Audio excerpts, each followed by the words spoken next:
Welcome into the Cactus Golf Podcast, episode number 53. 53. 53. Okay, I don't know if for some reason I thought it was 54. I just looked at my notes, said it was 53. I thought it was going to be 54, but getting ahead of myself here. Okay, apparently. But yeah, episode number 53. We have. I had a good week. I don't know. Did you have a good week? I know you had your family in town. Yeah, I had a good week. Yeah. Anything special going on? It was your birthday, like. Oh, that was 2 weeks ago, though. That was 2 weeks ago. That was 2 weeks ago. My birthday. Shit, so. that was 2 weeks ago. No, I golfed. I golfed with my dad twice. Once, and the other time was with my mom, my sister, and my dad. I had a good time. Yeah, I lost, I think, one ball the entire time.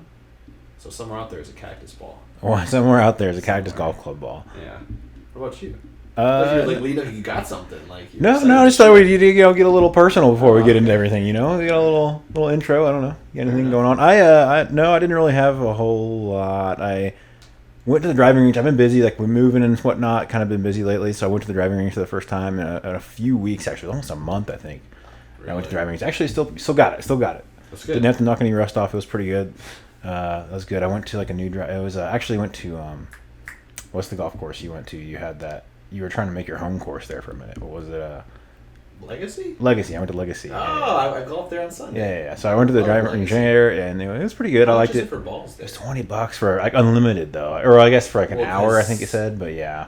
That's like it was like the closest one really to me. Really? Yeah. There's not really anything. I mean, obviously downtown. So we should talk about this later because they have corporate memberships there, and you know what I'm saying. Do they? Yeah. I saw that. Yeah, they had $20. It was like whatever. I mean, I was kind of committed when I already got there, so I went and did it. But yeah, it was good. I had a good session for not swinging a club in like a month, so that was good. I like that. That's good. Yeah, we can go ahead and hop into it. I don't have anything else, so we can go ahead and hop into the what we got lined up here for this episode. So we got a couple reviews. We got the Shriners Children's review. We have the LIV Jeddah review, and then we got, of course, the preview of the ZOZO Championship, and then of course betting corner. So let's go ahead. We got start off with the Shriners review. Tom Kim goes back to back at the Shriners. This week is just back-to-backs, man. Yeah, that's right. That's cool. 2 back-to-backs with Brooks, so we'll talk about that, of course. But Tom Kim, back-to-back. He's at 21 years of age. He's still 21. He's the youngest 3-time winner on the PGA since Tiger Woods. He moves up into number 11 in the OWGR. It looks like he got something here. What do you got? That's one of my things for Two Truths and a Lie. That exact quote you just said. Oh, okay. So, you know that one's true. All right. That's fair. I'd say last time I didn't have any, like, I usually write off, like, one. Okay. Usually I can say, like, one is, like, for sure truth or a lie. And last time I didn't have it. I still got it. So, okay, we got that out of the way. So I got a 50-50 shot, right? That's how it works, right? So I got 50-50 chance with 2 truths coming up. There were 6-way tie for the lead.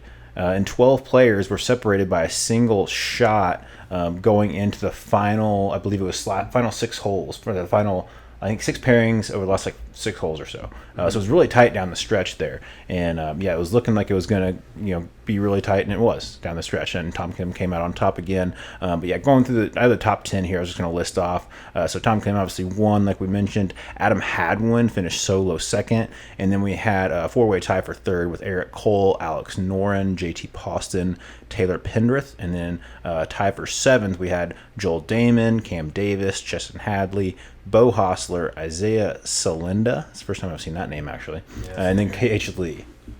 That's pretty good. No, Hadlin made it real interesting on 18. He had that long, I think it was 25 foot. And it was a right to left breaker putt to make a birdie on 18, and then Tom Kim had a tap in pretty much to save it, but like. It wasn't really a tap-in.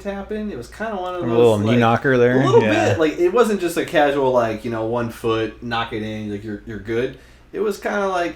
A little 5-footer that kind of tests you a little bit. A couple extra $100,000 on the line here, like first or second, what am I going to do? So it was good. It was a fun match to watch highlights for. Yeah, it was definitely tight down the stretch. I wasn't watching, but I was keeping tabs on it on my phone while I was watching football on Sunday. I was keeping tabs on who was moving up the board. So yeah, some other notables was a little better field this week. So some other notables we had Obear, Ludwig, our boy Obear that we mention every single podcast. He finished T13. He went 9 under on Sunday. He was like, I think T42 going into Sunday, 9 under to vault himself into a little bit of contention there. He finished his round, and I think he was tied for first when he finished. But I saw that. I'm like, well, there's a lot of golf left. People are going low. He's not going to end up there. And then we had Akshay Bhatia, T35. Lexi Thompson, like we mentioned, she missed the cut. She was really close. She was at one point on Friday, she was 4 under, and she was like inside the cut line.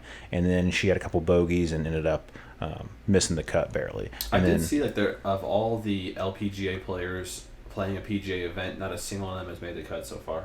Really? I saw like they had a list of all the LPGA players that had played. There was like, I forget the name. It was like one player like back I think a while ago that had like 8 appearances.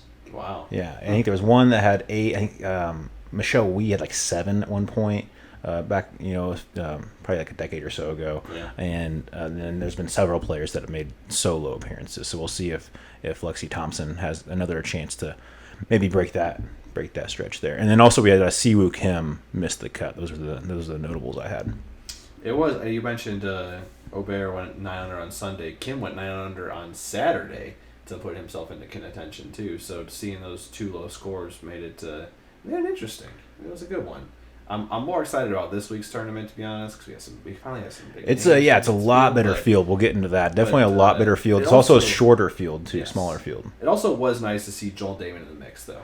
You see some clips like after watching him on full swing, it was like, yeah, you kind of feel like you kind of secretly root for the guy a little bit, but at the same time too, like if he loses, you're not that upset because you know he's not that upset at the same time. So you're kind of like, oh, he's cool with it, I'm cool with it at the same time. He's cool with it, I'm cool with it. But it is nice to see him perform and to play well. So yeah, I mean I feel like he's one of those players that's just like way up or way down. It's hard to predict what week he's gonna really have it, and he had it this week. So that's good to see. I don't think I would see myself putting him in betting corner, to be honest, anytime. Yeah, it's hard. It's hard to trust. It's kind of like Spieth almost. So obviously a different level, but it's kind of like it's just hard to like predict when he's gonna have it, and when he's not, especially round to round, let alone week to week. So good to see him out there. He's definitely a guy I've root for. But look, going over the FedEx rankings update here after this tournament, like we said last week, we mentioned about how the FedEx Cup Falls kind of changed this year. Going over the updates here after the points settled. After this tournament, so we had Bo Hostler move up to number 51 after starting the week at 57. So we saw Luke List jump up to 51 after his win last week. Bo Hostler takes that position from him this week. Alex Noren moves up to 83 from 105. Taylor Pendrith goes from 123 to 90, and then Obear moves from 113 to 96. So he's pretty much locked in, I think, based on the way their points work. I think he's basically locked into that 125 mark. I don't think he's really going to be able to get outside the 125 mark now after that finish. No, it's good. That's exciting.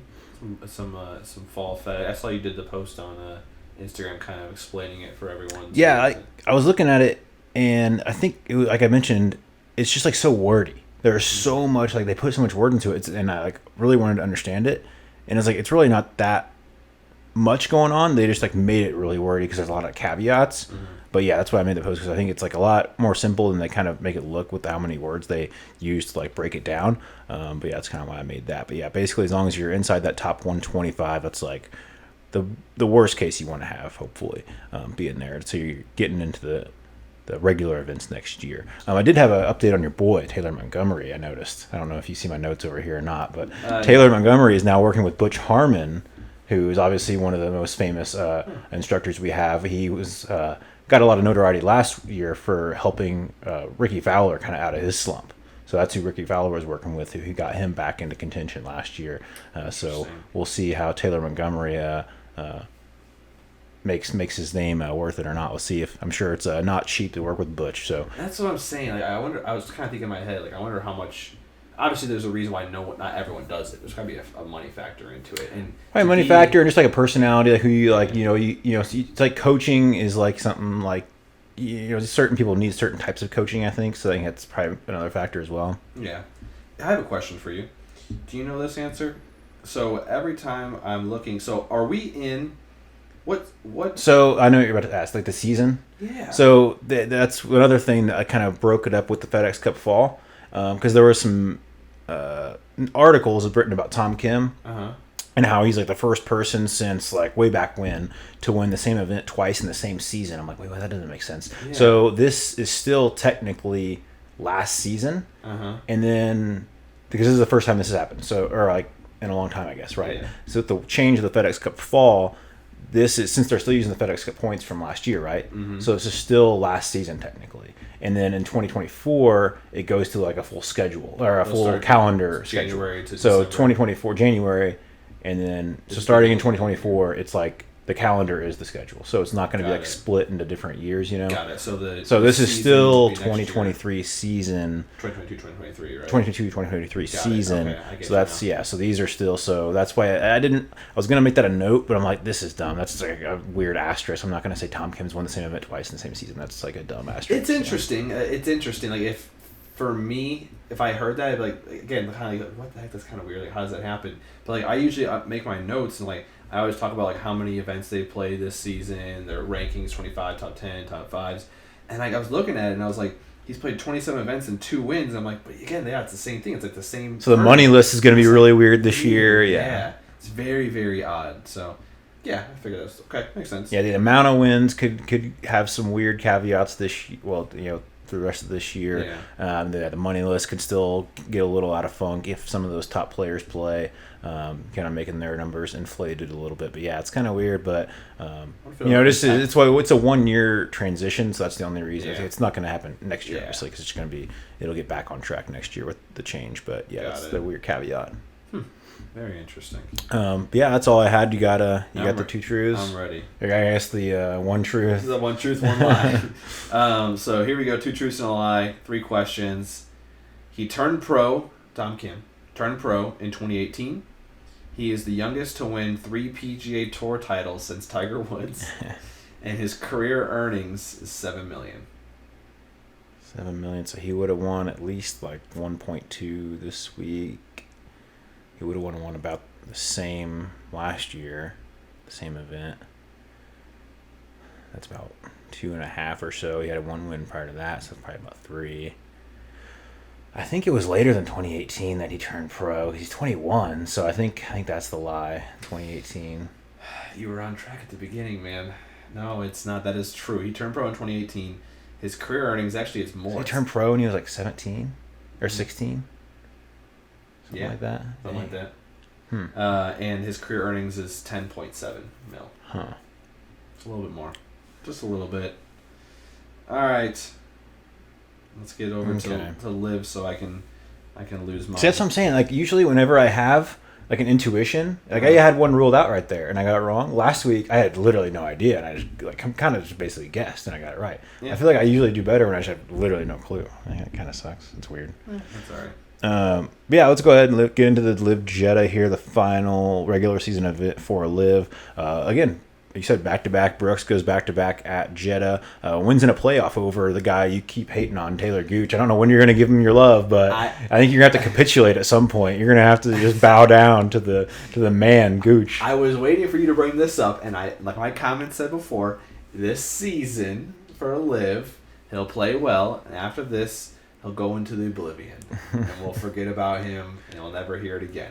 This season, I cannot argue that he's played very, very well. But I think after that, it's all going to dwindle away, especially if the two I wish I would have said this about Taylor Montgomery after the fall last year. You were like, oh, what are you talking about? Especially he didn't even have any wins. Especially when the 2 leagues merge or however this is going to shake up at the end. I feel like he's going to just be a thing of the past.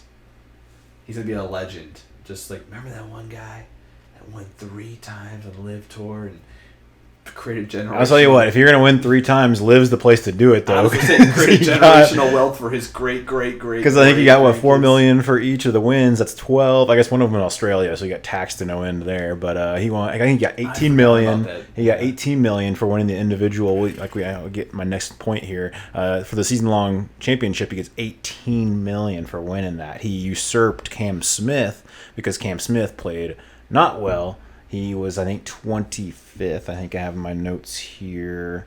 Oh, yeah. Did I have it in my notes? I think he was 24th. 24th. He was 24th. Bryson was T11. The other guy who had a chance at it, he was T11, a little better. But Gooch, getting that second place, got himself vaulted all the way to number 1. So he came away with that individual championship for $18 million. Good for him, man. Yeah. He better be investing this money, because after this, it's all downhill. I don't know what the taxes look like in Saudi Arabia. I think it's where Jeddah is, Saudi Arabia. Yeah, it was. Yeah, That's a so I'm question. not sure what the tax situation looks like. Hopefully it's better in Australia. Otherwise, that'd be tough scenes. I I guess guys- I guess not too tough. I mean, you still won $18 They million. all use the same tax guy. Like, your career earnings in Saudi Arabia, in Australia, United States. He's all over the place, man. Yeah, He's it's tough. filing so many different tax returns. It's probably crazy. That's something my dad's firm does the taxes for Adam Shank, and he says it's kind of a pain to do. I think I think my dad said since Shank started doing so well, I think he took his taxes somewhere else. I think he upgraded it. So I think that's what my dad said. I can't remember exactly or not. But why's he got to do him like I don't that? know. I think he needed somebody that is a little more expert in the international stuff. They're like, listen, here, buddy, we just do Indiana taxes. We know the corn. We know can the do your grape. watermelon field for you. Yeah, exactly. Agricultural, we got it. Golfing, Going back, to the win here at Jeddah for Brooks. He had an interview afterwards with there's somebody doing an interview for LIV there, and he mentioned how he moved to third in the individual standings. He wasn't aware that win moved up to third, and he won $4 million more bucks for moving into third. And he was like, the interviewer was like, "Oh, did you realize you moved up into third and won $4 million more bucks?" And he's like, "Oh no, you're telling me for the first time. That's pretty sweet." He's just like, "Okay, cool." Yeah. Oh, nice, cool. He's like, "Thanks for telling me that." It was kind of funny. His kid has not came yet, right? No, yeah, that's It has? 100%. I was looking at it because I was trying to get deep in the weeds for my 2 truths for LIV. I was going through his Instagram and stuff. Oh Jesus! I got a good one for you. But I was looking. It's a weird name. I think the name of the baby. They didn't explicitly say this was the name, but like the name was like uppercase. The beginning of the name was uppercase. Like in their caption. Okay. It's Crew is the name of the baby, I believe. Oh, Crew. They didn't explicitly say like, "Oh, our baby Crew," Yeah. They like mentioned Crew in the. That does sound right now. Sense? That does sound right now. I think Crew, Crew Koepka apparently. So I don't know.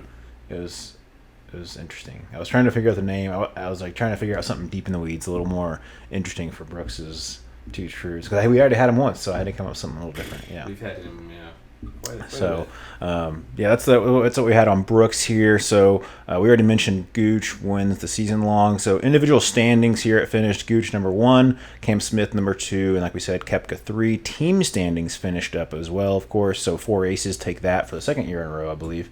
The tournament this weekend decides. Well, like the season long standings for the team. Oh, gotcha, Yeah. gotcha. Yeah. So the season-long standings for the teams finished 4 aces, Crushers, Torquay, and then your Range Goats finished 4th. They get the final first-round bye for like you said, the playoffs that are in Miami. So that was the standings for the teams there. We also had the relegation. So if you finished, I believe it was like 52 and beyond, you got relegated out. So Jediah Morgan, you're gone. James Piatt, you're gone. Chase Koepka, you're gone. C1 Kim, goodbye. You're out of here. You're trash, kid. You're trash. We also had Lee Westwood, Martin Keimer finish in that zone, but they're captains, so they're exempt. They're chilling. They didn't really care all year. No, I'm just kidding. No, so it was kind of funny looking at like their standings on the LIV website. They had the standings, and like none of them had. It was kind of like sad to see almost, because like none of them had finishes inside the top 30 all year. It was kind of tough scenes. And then I was looking through. They also had the open zone. So we didn't talk about this previously though. But the open zone is like where you're you can be dropped, but you can also be picked up by like other teams. Okay. So like you're kind of just in flux, kind of like a free agent almost kind of deal. Got it. So some notable players, not all of them, but some notable players in there. It was Abraham Answer, which is kind of a big name there. Matthew Wolf. After all the drama there, I don't think he's going to be staying with Smash GC and Brooks's team. I think he'll be gone. Pat Perez as well. Paul Casey are some of the big names we saw in the open zone. I believe that was 25 through like 48, I think. Okay. That open zone was. And then I remember I saw one name there I wanted to mention was Danny Lee. So he was when we went to Won, Tucson. right? We went to Tucson. He won that. I think it was like a 4-man playoff there. He won that. Yeah. His best finish outside of that, I think, was like 30th. And just the one shining moment in Tucson. So I guess he at least had that one moment. If it wasn't for that, he probably would have been pretty close to the relegation zone. If I remember correctly on that. I think it was it was a Texas wedge. I think. Yeah. I think it was. So yeah, if it wasn't for that, he might have been pretty close to being relegated because he had no good finishes outside of that. So I wanted to shout that out as well. Let's see. So that's all I had outside of my 2 truths. If you had anything else there. No, that's all I got. All right, let's get. I like what I did here. I like got a little creative here. So 2 truths. I gotta remember. I didn't even highlight which one. I'm glad I didn't highlight it because you can see my notes here. I saw it, but I turned away. I promise I didn't look. Well, I didn't have it marked anyway, so I gotta even remember. Good. I gotta. Okay, I remember now. So the 2 truths and a lie here for Brooks Koepka, the first golfer in history to hold back-to-back titles in 2 majors simultaneously. So, first golfer in history to hold back-to-back titles in 2 majors simultaneously. Same number of major wins as PGA Tour wins. Okay. I'm not going to tell you how many majors he has, but I think you can probably remember. His second post, this is my favorite one, his second post on IG ever, his second post ever on IG was a picture of an empty ice cream containers where he tagged Ricky Fowler and used the hashtag fatties. Him and Ricky eating ice cream. Can I ask what year that's from? It was a while ago. The thing is, he didn't have that many posts on Instagram, so like he has a lot, but like not enough. Like, where it only took me like a little bit to scroll all the way to the bottom. You know, like some people we have to like sit there and load and then keep scrolling. It didn't take that long for me to scroll down all the way at the bottom. So it wasn't like I forget what year. Probably, if I had to guess, like 16, 15, something like that. Like not atrociously long time ago, but. Yeah, it might have been longer than that because it's kind of pixelated. You know, like the quality of the picture wasn't that good. But he has some funny ones on there. It might have been like 13 or 14. I'm going to have to say that one's the truth because I feel like you see some of those old like tweets and it's like Justin Thomas is like, "Hello Twitter, I'm here." Yeah, that's so weird. Stupid, that's also like, first one. So I'm going to have to say it's probably true. The hashtag fatties was so funny. That's pretty hilarious. All right, another one was he has the same amount of major wins as he does PGA wins. And the other one was he is the first player in PGA Tour major history. First golfer in history to hold back-to-back titles in 2 majors simultaneously.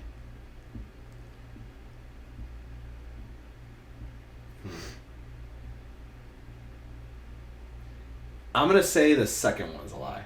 Second one's a lie? Yeah. That's your first win on the 2 truths. Let's go! He has one more major win than he does PGA Tour wins. I thought that was interesting. I was trying to think... Oh, wait, no, I'm sorry. Well, if you count the WGC events as a PGA, which I think is like a co-sanctioned kind of deal, they don't have those anymore. But he has 3 PGA Tour wins, 1 WGC win, and then 5 majors. Yeah. I was trying to remember because we got in the debate a couple episodes ago about... I misspoke and said that he wasn't good. I think I misunderstood what you were saying because you were saying like he wasn't in good form versus like not good in big events or something like that. Yeah, something like that. And I remember us looking through that and I remember him having 5 majors. And I don't remember him winning 5 different events either, though. So he was the first player in history to hold. So yeah, he won the US Open? He won the U.S. Open. I think it was 18-19. He won the PGA. 17-18, but he held them like at the same time, just the way it staggered like on the calendar. That's crazy. And you'd think like Tiger would be somebody that has that because he won all 4, or he won 4 in a row, not 4 in the same year, but 4 in a row. Yeah. So Tiger did it, but yeah, and he was the first person to hold 2 back-to-back in 2 different majors. That's pretty cool. Yeah, it's kind of like hard to like. It's kind of like hard to hear. It's kind of like a brain twister. Like, what are you actually saying here? But yeah, I thought that was good. Bit. But I'm on the board, baby. On the board. Let's go. 1 in however many. I don't know. But that was our 2 truths there. First win there. Let's go to the ZOZO here. ZOZO preview. We got defending champion Keegan Bradley at Accordia Golf Narashino Country Club in Chiba, Japan. Par 70, 7,079 yards. This is the 4th of the 7 FedEx Cup fall events. So we're basically just at the halfway point, a little over halfway point, whichever way you want to look at it. We have 16 of the top 50 players in the OWGR in the 78-man field. So Nice. definitely a better Yeah. field this week. Smaller field. I think that's played a factor into my betting corner picks. Smaller field, no cut event. So made my picks a little toward that strategy there, a little less people to make the cut, and then obviously like you're more likely to be able to move on to obviously going to move on to the weekend. But yeah, affected my strategy there for betting corner a little bit. There are only 3 par 5s, which is interesting. There are 5 par 3s, and then 2 of the par 5s are on the final 5 holes, so it could make for some drama maybe with some scoring opportunities down the stretch. I did think last week was the perfect week to say that the winner would bury the final hole. I was thinking about that when I saw how it finished up. I was thinking your bet there. That was I don't know how many times that happens. That's the first time I've really thought about it. But there's not many courses I think of that I've played personally. I think of one for sure that I know that ended on a par 3. It's definitely. I played Longbow out here, ended in a par 5, I think, and it only had 3 par 5s on that course as well, and I think it ended on a par 5 as well. I think it starts on a par 5 and then ends on a par 5. Really, I played holes at like Coldwater in Avondale, ends on a par 5. I've played those, but ending on a par 3, it's interesting. I don't think I've ever Saucy. played. No, yeah, that course with the downhill par 3. Oh, that ends. Yeah, that's the final. Arizona hole. Grand. Arizona Grand ends on a par 3. That's right. That downhill. That lookout. Yeah, that's right. Forgot about that. Yeah, so that's I have played. I was thinking I haven't, but yeah, I have for sure. My pick here. I don't know if you got anything else here. No, just the purse $8.5 million. There you go. Xander is listed as a favorite at plus 700 last time that I saw, but other than that, that's all I got. Yeah, I think when the lines got released, I think it was Colin and Xander were tied, but I think after a couple of days, I think it went towards Xander, shifted towards Xander. Yeah, my pick here is going to be Min Woo Lee. He's coming off of a good win on the Asian Tour. He shot, I think it was like 62, 65, 63, 64.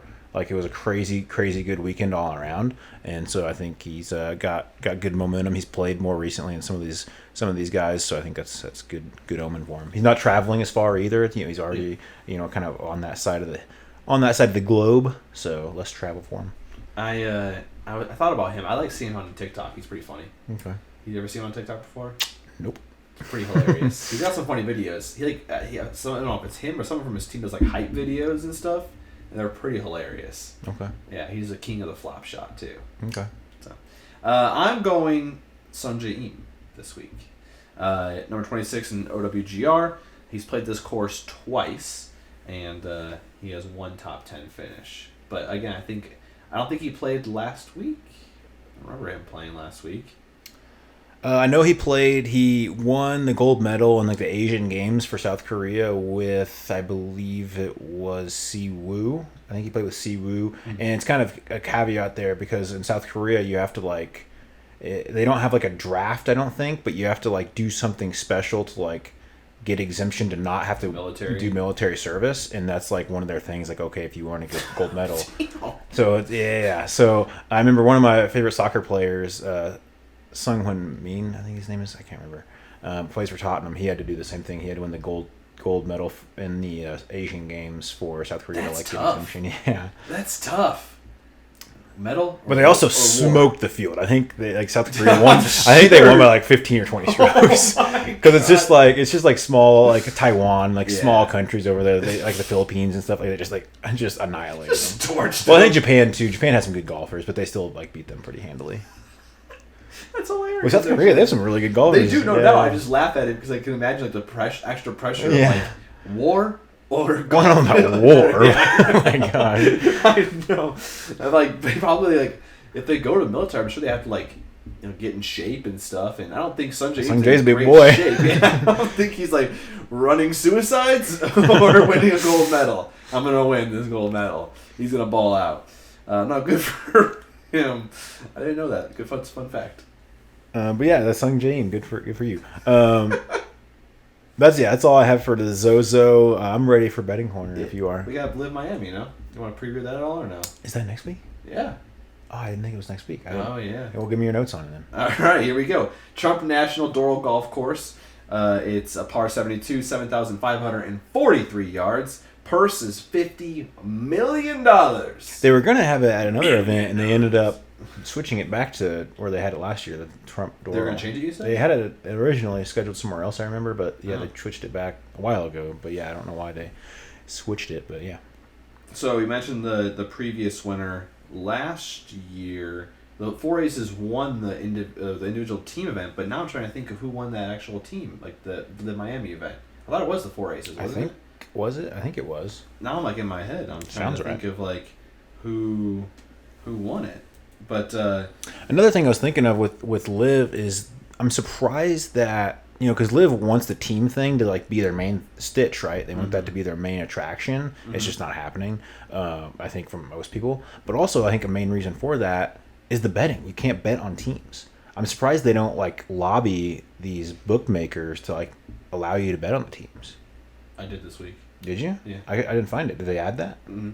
Because I didn't see it. I haven't seen it previously. I've looked before. I was able to place a bet this week on it. Really? I feel betting corner, actually. I've looked before and I haven't seen it, so maybe they did add that. Okay. They should. I agree. Yeah, because I mean they want that to be their main thing, right? So they need to have that. And I'm surprised they don't. Like well, I mean they do. Right? I'm surprised they didn't previously. That's what I was thinking. Like it's that's their main thing they want to happen. Because if you go to their website, like I'm at right now, and you go to like standings, it populates first teams. Then you have to click players over. Same with leaderboard. If you go to the leaderboard, it populates automatically to teams. Yeah, I'm not. Are you finding last year? No, I don't know why I'm not finding it, but I definitely am not. So, but you know, it's weird because on ESPN it says the previous winner. Look at this. ESPN does a really bad job of keeping up with LIV. They don't have like as much live up to date standings. Previous winner, Cam Smith. I think he won like the actual event, the individual event last year. So did last he won like year, the playoff of individual event. The individual and the team at the same time? Yes. And this year they're just doing team? Well, I think they changed the format as well. They changed it to where it's going to be a mix of match play, I think, as well. So it's going to be like a mix, if I remember right, reading up on that. Gotcha. But anyways, my prediction was the Crushers. They're trailing the Four Aces they already finished the team event, I guess.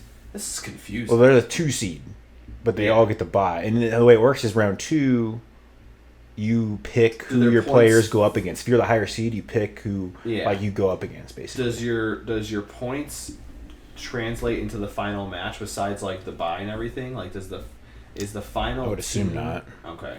All right. Well, I want the Crushers to win, so I put money on them. Not the Range Goats? You're a traitor, dude. No, I didn't go Range Goats. Bryson's too freaking hot right now. I mean, Range Goats are hot too. I mean, you look at Varner and Gooch were 2-3. I think Gooch and Varner were 2-3 in just this past week. So I know, I get it. But and they're consistently the top 2. Varner's been pretty hot this year. He has been playing pretty well.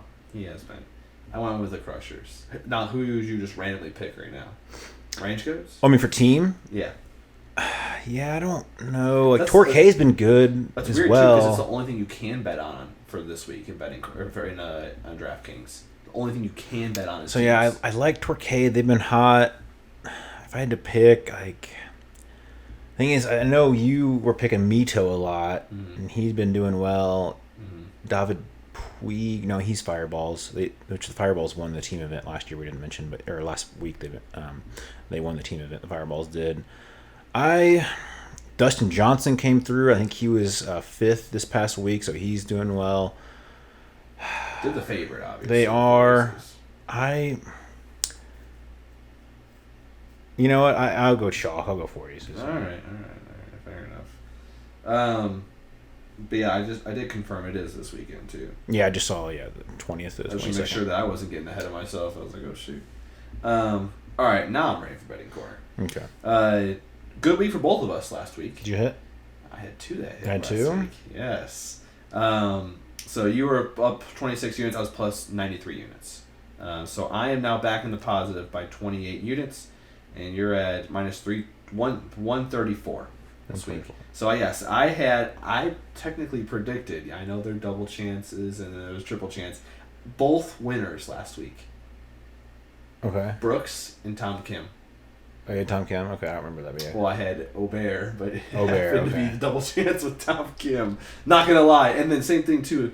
I did not predict. I had Patrick Reed winning LIV, but he happened to be in my triple chance. Brooks happened to be there. So, strategy, you know? Yeah, so I had Brooks, my solo outright winner. So I'm 100% for my outright picks. So I'm just going to stop picking outrights now for the whole year. So I'm 100%. I would just be done with that. About 1,000 of my outrights. So that's I'm just going to end right there. There you go. I like that. But Did you yeah. anything else that was close at all or no? Again, Davis Thompson. 2 weeks in a row now. He was like 1 or 2 shots off the lead after the first round on Thursday. I'm like, oh, here we go. So he's going to finally pull it off. And then he just kind of fell off again. I guess the second week in a row. I think last week, I guess 2 weeks ago now, he again got off to a hot start and then just kind of kept falling down the leaderboard the rest of the week. So kind of disappointing. I don't know. We need to come up with some kind of like name or for that. Like, okay, you come out the gates hot and then you just fall Crash and burn. Yeah, we just gotta come up with some kind of name for you pulled a Thompson here. You started off hot. That's a Montgomery, technically. Is that? Well, that's like a season. I'm talking for like an event, like on the weekend. Gotcha. Montgomery starts the season off hot, and which it might work better for him because the season doesn't start till 2024 with all the signature events. True. So maybe that's what he needs this year. Preach. Start the new season off that way. That'll work out better for him. The new schedule. I get what you're saying. But yeah, so I had Brooks win. I am only having 4 picks this week. I kind of changed it up with, again, the smaller field, like I mentioned, kind of changed the way my strategy worked out. I went 5, so I'll start. Definition of insanity is doing the same thing over and over again, expecting different results. So call me insane. Taylor Montgomery, top 20. Butch Harmon, maybe. Plus 325 units this week. I like him. He was T35 last week, and a no-cut event. Just a top 20 finish, smaller field. Taylor Montgomery, come on, man. That's why my picks were, I think, over four rounds, the cream is going to rise to the top. Because if you're a good player over 4 rounds, you're going to eventually, for the most part, you're going to figure it out. You're going to eventually put it together. So I think if you have 2 bad rounds, you normally you'd get cut, but this week you have the chance to make up for that, even if you have 2 bad rounds to start. Yeah. So I'm going a little more heavy towards some of the favorites, but I'm not going to start off my first pick with the favorite. But I'm going Adam Schenk again. Picked him last week, I believe. That was last week. I had him last week too. So I'm going top 10 for Schenk again. Top 10 for Schenk. He actually played pretty well for missing the cut. He he had 5 birdies on Friday. But then it was counteracted by 6 bogeys. So he had the good there. It's just need to get rid of the bad. So I think, I guess that's the kind of the definition of golf, maybe. But yeah, he was scoring, but then he was also losing at the same time. So I've got Schenk to kind of bounce back a little bit to kind of even out that game. Top 10 plus 325 units for Schenk here. My second is Kurt Kitayama. Top 10 plus 450, 16 units on Kurt. So he's like the PGA version of Danny Lee, like I mentioned on the LIV. He had that one big win, and and then that was about it. I mean, I think he had some decent finishes outside of that, but he had that one shining moment, maybe.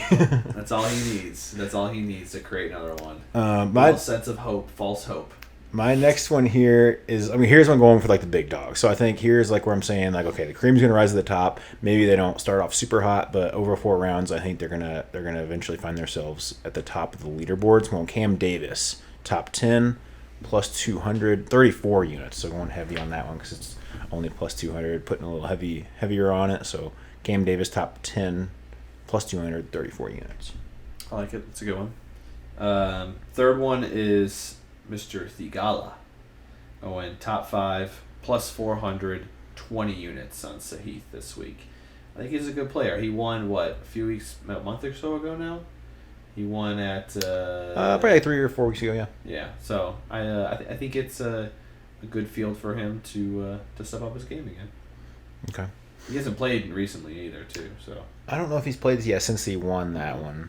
I don't think so. But yeah, I'm going to go with my next one here. Going to the defending champion, Keegan. I'm going Keegan Bradley to just go top 10 here this week. So again, I think one of the better players in the field. Going top 10, He's plus 210, 33 units on that one. He obviously has a good feel for the course from winning it last year. I think he actually finished, I believe it was T9 in the Tour Championship. So he obviously finished the year last year, I guess. Finished the... Yeah, it's weird. The old season he finished well. It's really weird. But he obviously had some good feels not too long ago. Likes the course. So I think just a top 10 there for him is pretty likely. I like that. Nice. I'm going double chance. I like my double chances and my triple chance. So I'm going double chance, Xander, Eam, double chance plus 450, 19 units on the bunch. Xander obviously being the chalk this week, and Eam, like I said, I just think he's he already has no military duty, so maybe he's too relaxed from no military duty. Man, he's like, sweat. He's like, wipe the sweat off his forehead. He's all good to go. He's like, I'm chilling now. He might be content now. Yeah, I made it. I'm good. I don't have to run any suicides or anything, so I can just keep on being myself and be a big boy. Okay, so he's Eam and Xander. Did you see the post round interview with Tom Kim? What he said he was gonna do? The chocolate. Yeah, I saw that. He said he's trying to eat better, so he's really trying to relish the when he does kind of allow himself to have it. So that's hilarious. Apparently, it was some kind of like special chocolate he got over in like England or something. Yeah, Italy maybe. Yeah. So must be some good chocolate. Yes. They're like their interview asked him like, last time you won here you were 20 years old. Now you're 21 here in Vegas. How are you gonna celebrate? Go back to my room. I'm gonna eat some chocolate. Fair enough. That's awesome. My last one here. I'm getting a little frisky with this one. I didn't want to go outright, but I'm going Minwoo Lee, first round leader, to lead the first round. After the first round. Now, this is subject to, again, the dead heats. I believe the Masters last year, it was the PGA I dead heated the Bryson one. Yes. I cashed out early, that's right. He ended up winning it, but I cashed out for a pretty hefty win there. But, Minwoo Lee, first round leader, is plus 2,500. And I'm putting my last 8 units on that one. My last 8 units on 2,500. So first round leader. Again, he coming off a really hot week on the Asian Tour off that win. Just need a first round leader there. Just get one good round. I believe when he won last week, I think his opening round was like 64. So let's get another one of those, and we should be looking good. I like it. My last one is Crushers GC to win the event this weekend, and plus 400, 20 units on them. So plus 400. So what were the 4 aces at? Plus 300 maybe? 350 maybe? I think is what it was. I can pull it up real quick. It wasn't... 400. That's pretty short odds. But I guess, they do have the buy, so they do have, obviously... I wonder if they're just they just don't really know what to like... They only have 1 year's, evidence to go off of. So let's see. We've got... here we are. 4 aces is plus 330. Oh, Range Coach just jumped up now. They're plus 400. Crusher's still plus 400. Torquay plus 550. Stinger plus 900. Torquay 550. Wow, I kind of like that. I might throw a little outside bet on that. Outside betting corner. Everyone else is kind of all over the place here. But, it's not bad. Crushers, okay. Crushers, plus 400. I like it. Okay, well, that's all I got. I got the 4 picks here. I might regret going 4, but with the, again, smaller field, I thought it was good to kind of just put it on some of the bigger dogs. Not like the big dogs, but something like the little, just a tier under the big dogs. With Keegan and Cam Davis. I'm excited to see what Minwoo Lee has to offer, because he had some high moments last year. He was in the final pairing at the Players with Scotty. He had some other good moments. But I think he's a young player, and he's got some game. He's long. He's long for how his stature. He's kind of a skinnier guy, but he's pretty long off the tee as well. He likes his stingers. I don't know. I assume you probably see him on TikTok, right? He likes the stingers, right? Yeah, I see a lot of his videos. I'm telling you, gotta watch someone. I don't know if Tim from his team does some hype videos before tournaments. It's hilarious. He has some interesting wardrobe too. He dresses a little more bright. Wears the glasses too. Yeah. Yeah, it's a cool guy. I think I like him. Yep. All right, but no, that's all I got. That's all I got for this week. So we'll have a couple reviews to do next week, and then I believe We got just a couple more events for the FedEx Cup Fall. So the final standings for the FedEx Cup, people are going to be locking in positions here in the final few weeks. So it'll be exciting.